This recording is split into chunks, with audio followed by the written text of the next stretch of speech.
વાવણી થાય ને ત્યાં આપણે અહીંયા આવવું જ પડે, એમાં કાંઈ ના હાલે. ભાઈ આજે પણ વાવવા આવી ગયા છે 39 નંબર મગફળી. કાલ આપણે વાવી ને એ 128 નંબર મગફળી હતી.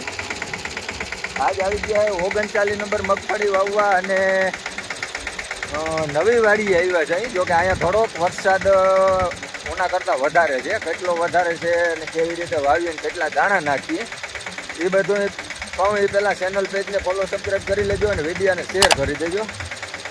અને ગમે ને મજા આવે તો કમેન્ટ ને લાઈક કરવાની ને કાંઈ જરૂર નથી, બરાબર. તો અટાણે છે ને આપણે 39 નંબરમાં દંતાર મૂક્યો છે. જોકે એમાં 128 નંબર વાવી ને ત્યાં આપણે 3 આંગર જ પલરેલું હતું.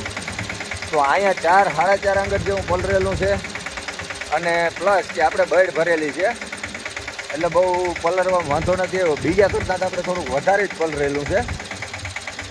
તો દાણા ઉતારવાની વાત કરીને 20ની જારીએ દાણા 30 કિલો 39 નંબરના જોઈ આમ જોઈને તો પણ આપણે છે ને થોડુંક એવું લાગે કે ભાઈ વરા ડેમેજ છે, દાણા બહુ મોટા છે.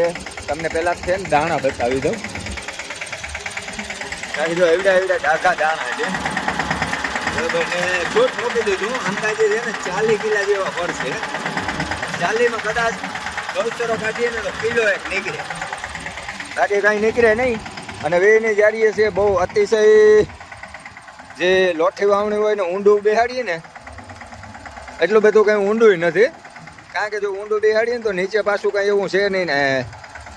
આપણે થોડોક પ્રોબ્લેમ એ આવે છે કે બધાની જમીનમાં છે ને રાસાયણિક ખાતર ના હોય એટલે થોડુંક પલરવામાં ફાયદો રહીએ. અને ઓછો વરસાદ હોય અને ઘડક બળક જેમ જે વાવણી કરીએ ને ઘડક બળક જેમ એટલે કોરા ભીનું નીકળે ને એવું. તો એમાં એ ખાતર વગરની જમીનમાં ફાયદો રહીએ, બરજ ના લાગે. બીજા નંબરમાં પલરવામાં થોડુંક આના કરતાં વધારે પલરે. આપણે થોડીક બળ ભરેલી છે ને એટલે પલરી ગયું છે, વાંધો નથી. પણ આપણે દેશી ખાતર વધારે હોય આમાં એટલે દેશી ખાતરની બરજ લાગે એટલે આપણે દાણા છે ને 5 કિલો દાણા વધારે નાખી જાય. અને 5 કિલો દાણા બહુ મોટા છે ને એના હિસાબથી નાખી જાય. કારણ કે 39 નંબર મગફળી 3 મહિનામાં પાકી જાય. તો આ મગફળી છે ને 90 દિવસમાં પાકી જાય. પણ આ મગફળી 110 દિવસ ઊભી રહી હતી વરસાદને કારણે.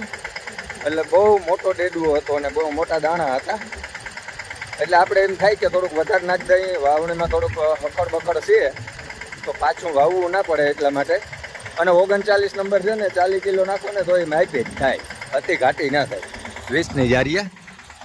અને આ છે ચિરાગભાઈ, કાલે આવી ગયા. કાલે 28 નંબર ઉવરાયું, આજે આ 39 નંબર ઉવરાવે છે. ગમે ત્યાં હોય વાવણી થાય ને ત્યાં આપણે ત્યાં એને આવવું જ પડે, એમાં કાંઈ ના હાલે. અને 800 ફૂટનો લાંબો સાહ છે. અહીંયા આપણે અર્ધ પલે પડ્યા છે. અહીં આ આપણી ગાડી પડી ને ત્યાં 400 ફૂટ થઈ જાય. અને સામે પાછળ થાંભલાની બાઉન્ડ્રી દેખાય ને લીમડાની અનુકમ ત્યાં 400 ફૂટ થાય.